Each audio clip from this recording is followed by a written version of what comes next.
సభా ప్రాంగణాన్ని అలంకరించిన జన సైనికులకు, వీర మహిళలకు, సభా వేదికను అలంకరించిన పెద్దలకు, శాసనసభ్యులకు, ప్రభుత్వాన్ని అలంకరించిన ఉప ముఖ్యమంత్రి గారికి, ప్రభుత్వాన్ని అలంకరించిన పవన్ కళ్యాణ్ గారికి, ప్రభుత్వాన్ని అలంకరించిన మన అన్నయ్యకు హృదయపూర్వక నమస్కారాలు తెలియజేసుకుంటున్నాను.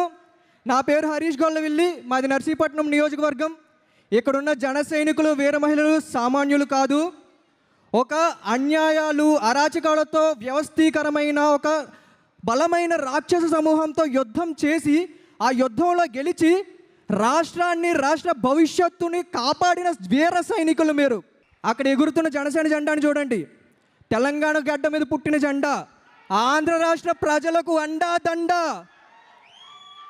ఒక దేశపు జెండాకున్నంత పొగరున్న జెండా అది. అన్యాయాలకు, అరాచకాలకు గురై వ్యవస్థలతో పోరాడి ఆశల్ని చంపుకొని ఉన్న ప్రతి ఒక్కరికి గుండెల్లో ఆశల్ని చిగురించే జెండా అది. జనసేన జెండాకున్న పొగరు ఎలాంటిదంటే, క్షమించాలి, సోషల్ మీడియాలోని డిబేట్లలోని చాలా కాన్ఫిడెంట్గా మాట్లాడినవాడిని. దశాబ్ద కాలపు నిరీక్షణ తర్వాత అన్నయ్య పక్క నుండి మాట్లాడడం వల్ల కొంచెం వెన్నులో వణుకు పడుతుంది. చాలా మాట్లాడదాం అనుకొని వచ్చాను, కానీ ఇక్కడికి వచ్చిన తర్వాత అన్నయ్యని చూసిన తర్వాత, అన్నయ్య పక్కన నుంచున్న తర్వాత చేతులు వణుకుపోతున్నాయి. సరే, కంటిన్యూ చేస్తాను. జనసేన జెండాకున్న పొగర అలాంటిది.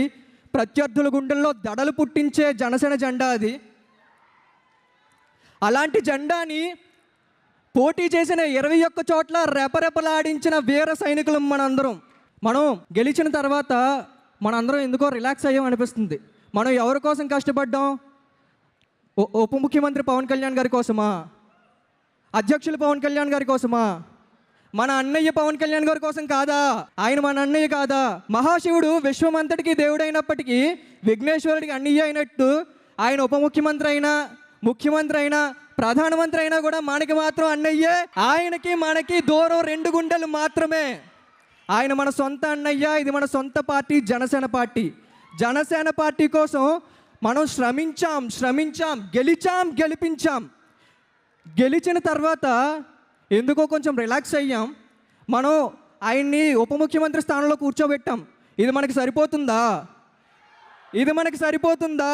మన కోరిక నిజం అవ్వాలంటే ఏం చేయాలి? పదవుల కోసం ప్రాకులాడితే సాధ్యమవుతుందా? ఫోటోల కోసం ఎగబడితే సాధ్యమవుతుందా? మరేం చెయ్యాలి? ప్రభుత్వం అమలు చేస్తున్న ప్రతి పథకాన్ని ప్రజల్లోకి తీసుకెళ్ళాలి. పవన్ కళ్యాణ్ గారు చేస్తున్న ప్రతి పథకాన్ని ప్రజల్లోకి తీసుకెళ్ళాలి. ఇవన్నీ చేసి మనం కష్టపడినప్పుడే మన కోరిక నిజం అవుతుంది. అనియ, దశాబ్ద కాలపు నిరీక్షణ తర్వాత నాకు ఈ అవకాశం వచ్చింది అనియ. ఒక 2 నిమిషాలు ఎప్పటి నుంచో మీకు చెప్పాల్సిన మాట ఒకటి చెప్పేసి ముగించుకుంటాను అనియ. 2017లో ఔత్సాహికల ఎంపిక ప్రక్రియ అని చెప్పి విశాఖపట్నం అంబేద్కర్ కాలనీలో పెట్టారన్న, అంబేద్కర్ భవన్లో. అప్పుడు నేను స్పీకర్గా సెలెక్ట్ అయ్యాను అనియ. 2018 జూన్ 6వ తారీఖున నర్సీపట్నంలో ప్రజా పోరాట యాత్ర చేసే సమయంలో మీతో 10 నిమిషాలు మాట్లాడే అవకాశం దొరికిందనియా. మీరు నా గురించి మొత్తం తెలుసుకున్నారు. అప్పుడు చాలా ఆకతాయిగా ఉండేవాడిని, చదువు మీద శ్రద్ధ ఉండేది కాదు, తల్లిదండ్రులు అంటే రెస్పెక్ట్ ఉండేది కాదు. నా గురించి విని నేను చాలా దిగువ మధ్యతరగతి కుటుంబం నుంచి వచ్చినాడు అనియా. మా నాన్నగారు 2 ఉద్యోగాలు చేస్తూ రెక్కల కష్టంతో నన్ను చదివించేవారు.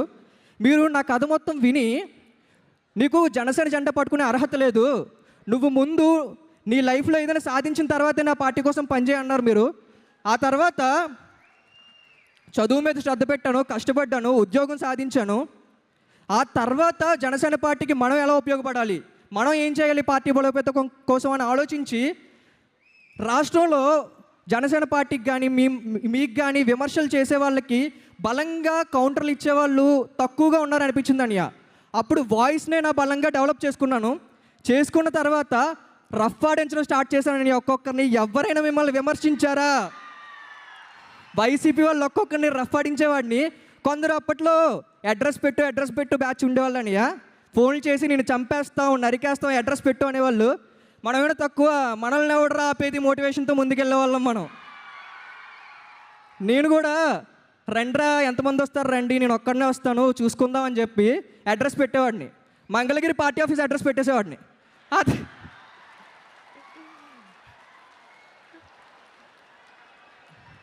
ఆ తర్వాత ఎవరు నా దగ్గరికి వచ్చేవాళ్ళు కదనియా.